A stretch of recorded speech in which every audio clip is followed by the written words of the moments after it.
रोहतक की कांग्रेस नेत्री हिमानी नरवाल के कत्ल से सनसनी हर जगह फैली हुई है और ये मामला बहुत गरमाया हुआ है। हालांकि इसी मामले पर रोहतक के एडीजीपी ने जो खुलासे किए हैं, अब उन खुलासों पर कई सवाल अपने आप में उठ रहे हैं और खुद हिमानी नरवाल की मां सविता ने इस पर पुलिस की जांच पर सवाल खड़े किए हैं और कई बातें कही हैं। और इसी के साथ हम आपके सामने हाजिर हैं और आखिर हिमानी नरवाल का कत्ल क्या प्रोफेशनल किलिंग है, इन सब पर हम चर्चा करेंगे। नमस्कार, आप देख रहे हैं टेकी दहाड़, मैं हूं आपके साथ ओम पाटिल।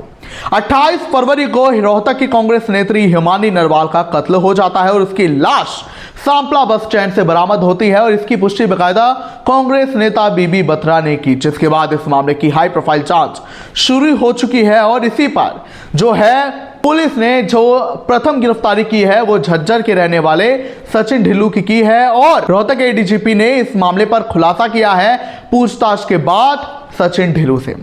तो वो इस पूछताछ के बाद ही जो खुलासे हुए हैं उन पर कई सवाल खड़े हुए हैं। पहला तो खुद कत्ल का समय है, तो पुलिस ने जानकारी दी है कि कत्ल 28 फरवरी को हुआ है और ये जो आरोपी है सचिन ढिल्लू, इसने मोबाइल चार्जर की जो तार होती है उससे हिमानी का गला घोटकर उसकी हत्या की और इसके पीछे वजह पैसों का लेन देन है और झगड़ा जब हुआ तो बाद में ये कत्ल हुआ।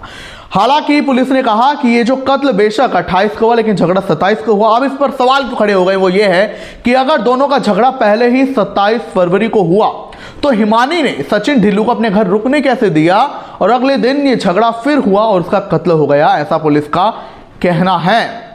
दूसरा सवाल ये कि जिस हिसाब से उसने लाश को ठिकाने लगाया, तो आरोपी ने खुलासा किया है कि उसने पहले कत्ल करने के बाद उसकी लाश को घर पर ही रखा, जिसके बाद वो सबसे पहले उसने हिमानी की स्कूटी उठाई और उसमें हिमानी के पैसे, गहने, जेवरात लेकर उसने अपनी दुकान में छुपा दिए। मगर अब इस पर सवाल ये खड़ा हो रहा है कि क्या उसे पता नहीं था कि उसका ये जो कत्ल उसने केस का खुलासा हो जाएगा। वो पहले पैसे क्यों छुपाने गया, उसने लाश को ठिकाने क्यों नहीं लगाया और वो अपनी दुकान में क्यों छुपा रहा, कत्ल करने के बाद फरार क्यों नहीं हो गया। और इस पर हिमानी की मां सविता ने भी यही कहा है कि मेरी बेटी का कोई बॉयफ्रेंड नहीं था, क्योंकि सचिन को उसका बॉयफ्रेंड कहा जा रहा है। उसकी मां ने कहा है कि मेरी बेटी का कोई भी बॉयफ्रेंड नहीं था और पैसों का भी कोई भी लेन देन नहीं था, उसकी किसी भी प्रकार इस सचिन ढिल्लू से सोशल मीडिया पर फ्रेंडशिप नहीं हुई थी।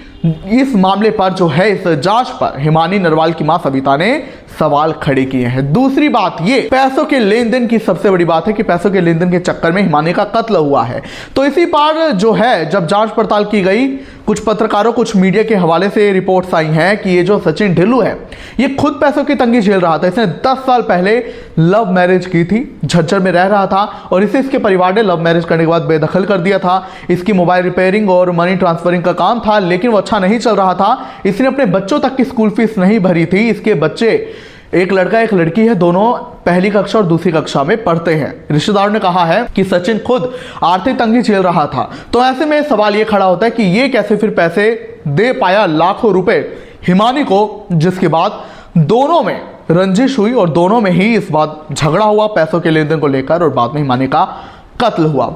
तीसरी बात ये कि जिस हिसाब से उसने ये रुख अपनाया कत्ल करने के बाद, तो जैसा कि हमने आपको ये जानकारी दी कि हिमानी की मां ने कहा है उसकी कोई भी फ्रेंडशिप नहीं थी सचिन ढिल्लू से और दूसरा हिमानी ने शादी करने के लिए हाँ कह दी थी। और अगर उसे एक ऐसे आदमी के साथ रिलेशन में रहना था जिसके 2 बच्चे हैं, जिसने लव मैरिज किए, 10 साल से शादीशुदा है, तो ऐसे के साथ तो रिलेशन में क्यों रहती, उसे तो शादी करनी थी और उसकी फ्रेंडशिप नहीं हुई। दूसरा जानकारी ये मिली है कि सचिन ढिल्लू ने कत्ल के 3-4 दिन पहले से अपनी दुकान खोलनी बंद कर दी थी, यानी कि उसके दिमाग में कुछ तो था, वो कत्ल को प्लान किसी तरीके से कर रहा था। और जैसे ही उसे शायद जानकारी हुई तो उसने कत्ल को अंजाम दिया, पैसे, जेवरात छुपा दिए, अपनी बीवी को नांगलोई भेज दिया, अपने घर वालों को सेफ रखा, खुद भी बाद में दिल्ली चला गया।